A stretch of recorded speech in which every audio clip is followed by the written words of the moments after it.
എല്ലാവർക്കും നമസ്കാരം. ഞാനിന്നിവിടെ തയ്യാറാക്കാൻ പോകുന്നത് കടല ഉപ്പേരി അഥവാ കടല മെഴുക്കുപുരട്ടിയാണ്. തൃശ്ശൂർക്കാർ മെഴുക്കുപുരട്ടിക്ക് ഉപ്പേരി എന്നും പറയാറുണ്ട്. അതുകൊണ്ടാണ് ഇങ്ങനെ ചേർത്തത്.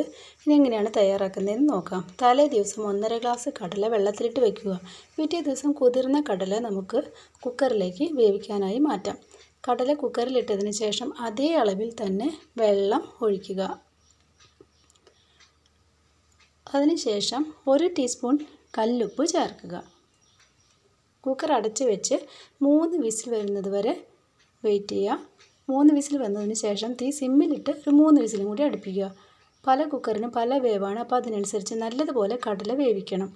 ഇനി ഒരു പാത്രം അടുപ്പിൽ വെച്ച് ചൂടാകുമ്പോൾ 2 സ്പൂൺ വെളിച്ചെണ്ണ ഒഴിച്ച് ചൂടായി വരുമ്പോൾ അതിലേക്ക് 2 സ്പൂൺ ക്യാബേജ് പൊടിയായി അരിഞ്ഞത് ചേർക്കുക. സവാളയുടെ ഫ്ലേവർ കിട്ടുന്നതിനായി അതിലേക്ക് ഒരു നുള്ള് കായം ചേർക്കുക. തീ സിമ്മിലിടുക.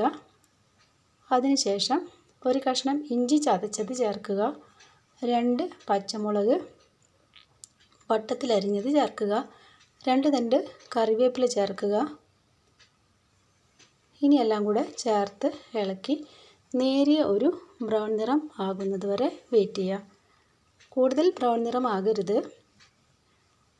നേരിയ ബ്രൗൺ നിറം ആയതിനു ശേഷം അതിലേക്ക് 1/2 ടീസ്പൂൺ മഞ്ഞൾപ്പൊടി ചേർക്കുക. 1 ടീസ്പൂൺ ഫുള്ള് ചതച്ച മുളക് ചേർക്കുക.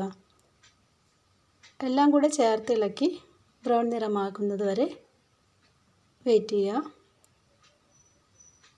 ബ്രൗൺ നിറമായി കഴിഞ്ഞാൽ അതിലേക്ക് 1/2 ഗ്ലാസ് നാളികേരം ചിരകിയത് ചേർക്കുക. നല്ലതുപോലെ ഇളക്കി യോജിപ്പിക്കുക. നാളികേരം കൂടുതൽ വറുത്ത് പോകരുത്. അതിലെ വെള്ളം നനവ് മാറുന്നതുവരെ ഇളക്കിയാൽ മതി. കടല നല്ലപോലെ വെന്തിട്ടുണ്ട്. കടലയിലെ ശേഷിച്ച വെള്ളം ഊറ്റിക്കളയരുത്. അത് ഇതിലേക്ക് തന്നെ ഒഴിക്കുക. നമുക്കെല്ലാം മുളകൊക്കെ ഒന്ന് പിടിക്കുന്നതിന് ആ വെള്ളം ആവശ്യമാണ്.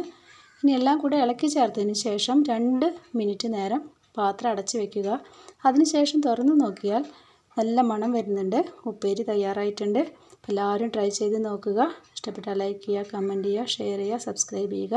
എല്ലാവർക്കും നന്ദി, നമസ്കാരം.